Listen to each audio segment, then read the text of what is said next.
Physically, the Parisian sculptor and furniture maker Philippe Anthoniaz works from a studio near the Bastille in the Bohemian 11th arrondissement, but metaphorically, he also works in a shadow. His father, Bernard, son of the sculptor Charles Anthoniaz, was an official in the administration of André Malraux, the novelist whom Charles de Gaulle named Minister of Cultural Affairs. His mother, Genevieve, was de Gaulle's niece and a legendary resistance fighter. Over the course of his long career, the 64-year-old Anthoniaz has had another distinguished association to transcend.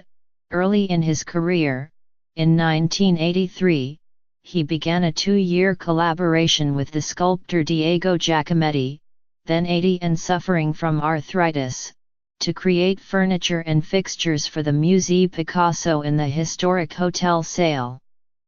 While it was Giacometti who conceived the whimsical bronze pieces dripping with tiny flora and fauna, it was Anthoniaz who did most of the fabrication. His spidery chairs, benches, and oversized resin chandeliers form a conceptual bridge between the building's 17th-century architecture and Picasso's slashing modernism. "I am proud of what we did, of course," Anthoniaz says, recalling the generosity of the older artist, whom he had first met when he was 13 through his well-connected father. "But I don't want to be defined by that." These days, Anthoniaz, who mostly sculpts in wood and plaster that is often cast in bronze, is known for his large-scale, abstract public statuary and custom-made lighting and functional objects for architects including Joseph Durand, the fashion designer Thomas Mayer and the interiors brand Ralph Pucci, for which he makes a line of bronze torque-gears. Since 1979, he has kept his main studio in Passage Saint Bernard, a 2-block-long cobblestone street not far from the apartment he shares with his girlfriend, Afi Nao, a Togolese mixed-media artist. When he moved in, the alley had been home to generations of the city's furniture makers, restorers, and ebonizers. For the first 15 years, he occupied the second floor of number 17, a magnificent 18th-century wooden building that was torn down to make way for an apartment complex in the mid-1990s, part of a short-lived attempt by Paris officials to erect new housing. But Anthoniaz, enamored of the neighborhood's gritty charm, he compares it to Manhattan's Lower East Side, back before the boutiques descended in the early aughts remained, moving a few doors down to the 1,600 square foot ground floor of another 18th-century building, one accessible through an aged oak door. "If there is no romance in the environment," he says, "it's hard to make good things." Unlike the studios of many contemporary artists, which are often minimalist affairs, defiantly ahistorical, his is redolent of the past. The front is an art book-filled office-cum-salon, with walls hung with antique mirrors and vintage photos, including one of Charles Baudelaire, his lodestar.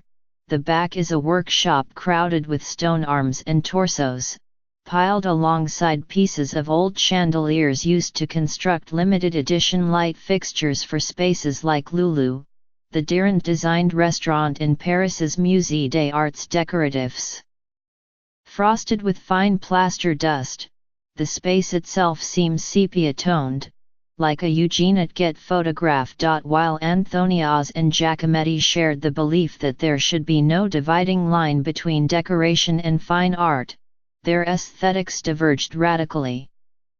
Giacometti was obsessed with figuration and the natural world. He spent hours studying birds in the city's Jardin des Plantes, where Henri Rousseau had once found inspiration, but Anthoniaz has always been driven by abstraction. Giacometti was a master of affixing tiny animals and curling leaves to the bronze framework of his designs, lending them a fey quality. Anthoniaz eschews ornament, preferring sleek minimalist shapes.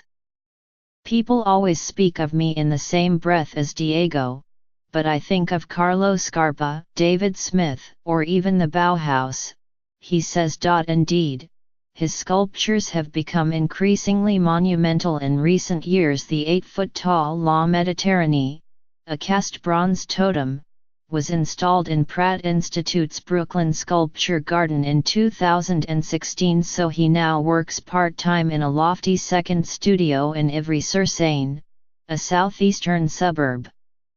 He is also restoring an 18th-century farmhouse in the south, near Aix-en-Provence, where he plans to make work in his later years, in a barn he's converting into a studio. There, he hopes his 5 grown children will bring their own kids to run in the fields. My work has gotten more abstract, maybe even more modern, as I've gotten older, he says. I don't want to be a dog on a leash, not in what I create, and not in how I live my life.